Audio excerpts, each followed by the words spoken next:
ఒకవైపు మేము నాణ్యతకి ఇచ్చినటువంటి గైడ్ లైన్స్ని డైల్యూట్ చేశారు, మరోవైపు మీరు సరళీకృతం చేస్తూ ఇందులో కల్తీ జరిగింది అని వస్తే కూడా మీరు చర్యలు తీసుకోలేదు అని అంటే మీకు దేవుడి పట్ల దేవదేవుడి పట్ల ఏ రకమైనటువంటి నమ్మకం కానీ విశ్వాసం కానీ లేదు. మీరు ఒక కమర్షియల్ ట్రాన్సాక్షన్గా మాత్రమే దీన్ని చూశారు. దానికి తర్వాత వచ్చినటువంటి సంఘటనలు ఏదైతే ఇప్పుడు మనకి చర్చ జరుగుతూ ఉందో, ఈ బోలే బాబా వీళ్ళందరూ సప్లై చేసినటువంటిది 2022లో వైవి సుబ్బారెడ్డి గారికి పిఏగా పనిచేసి అత్యంత సన్నిహితుడైనటువంటి చిన్న అప్పన్న అనేటువంటి వ్యక్తి ఆ బోలే బాబా డైరీని సంప్రదించాడు. మీరు లీటర్కి మాకు 25 రూపాయలు ఇవ్వాలి అని.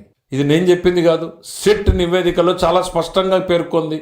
వాళ్ళు మేము ఇవ్వము అనేటువంటిది మొండికేస్తే ఇతను తన యంత్రాంగంలో ఉన్నటువంటి వ్యక్తులందరినీ ఉపయోగించి వాళ్ళని నిబంధనల్లోకి రారు అని సర్టిఫికేట్ ఇప్పించి వాళ్ళని డిస్క్వాలిఫై చేయిస్తే వాళ్ళు రకరకాల రూట్లలో దీంట్లోకి చొరబడ్డారు. వేరే కంపెనీలు పెట్టి ఆ కంపెనీలు పెట్టి వీళ్ళు దీన్ని ఒక కమర్షియల్ ట్రాన్సాక్షన్ లాగా చూశారు తప్ప దేవదేవుడికి భక్తితోటో ప్రేమతోటో అభిమానంతోటో చేయాల్సినటువంటి ఈ ప్రక్రియలో వీళ్ళు ధన సంపాదన చూసేటువంటి ప్రయత్నం చేశారు. ఆ తర్వాత ఇవాళ సిట్ క్లియర్గా చెప్పింది, దాదాపు 240 కోట్ల రూపాయల ఫ్రాడ్ జరిగింది. ఇందులో 4 కోట్ల రూపాయలు చిన్న అప్పన్న అకౌంట్లోకి వచ్చాయి, అక్కడి నుంచి ఇతర అకౌంట్లకు మళ్లించబడ్డాయి.